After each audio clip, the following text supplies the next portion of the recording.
Guys, ഈ വീഡിയോയിൽ ഇവർ പറയുവാണ് ഒരു നാരങ്ങ മുറിച്ചിട്ട് ഒരു ബഡ്സ് അതിനകത്ത് മുക്കി കഴിഞ്ഞ് അതിനുശേഷം നമ്മളൊരു പേപ്പറിൽ എന്തെങ്കിലും എഴുതി കഴിഞ്ഞ് തീയുടെ ചോട്ടി കാണിച്ചിട്ടുണ്ടെങ്കിൽ അത് ഇങ്ങനെ തെളിഞ്ഞ് വരുമെന്നാണ്. അപ്പൊ നമുക്കൊന്ന് ട്രൈ ചെയ്ത് നോക്കാം. എന്തെഴുതും? ദിനുക്കുട്ടയുടെ പേര് എഴുതാം. തന്റെ പേര് എഴുതിക്കോ. തറ. നിന്റെ പേര് എഴുതാം. മാക്രി. എന്നാ പിന്നെ വേറൊരു കിടലും വരാൻ പറഞ്ഞ കാലമാടത്തി എഴുതു. ഇത്തിരി നീളം കൂടുതലോ. മാടത്തി എന്നുള്ളതാക്കി മാടൻ എന്നാക്കിയാലോ. കാലമാടൻ.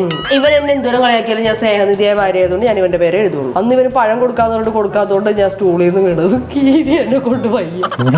ഓക്കെ, അപ്പൊ ഞാൻ എഴുതാൻ പോവാണ് ഇവന്റെ പേര്. ഓ, യു ഇത്തിരി ചരിഞ്ഞു പോയി. വിദ്യാഭ്യാസം എഴുതാൻ അറിയാൻ പാടില്ല. പോളിറക്കാണ് മര്യാദക്കല്ലേ മാക്രീന്ന് എഴുതോട്ടാ. ഓക്കെ, നമ്മളപ്പോ ഇത് ഉണങ്ങാൻ വെയിറ്റ് ചെയ്തേക്കുമായിരുന്നു. ഇപ്പൊ നമുക്കിത് തീ കാണിച്ചു നോക്കാം. കത്തോടിക്കോ എന്തോ കർത്താവ്. വടയറ്റിച്ചിരിക്കുന്നുണ്ട്. പുക വന്ന് താൻ പെര കത്തിക്കുവോ? ആരാ ചെയ്യുന്നേ? അതാ എന്റെ ഏറ്റവും വലിയ പേടി. ആരാ ചെയ്യുന്നേ? ആ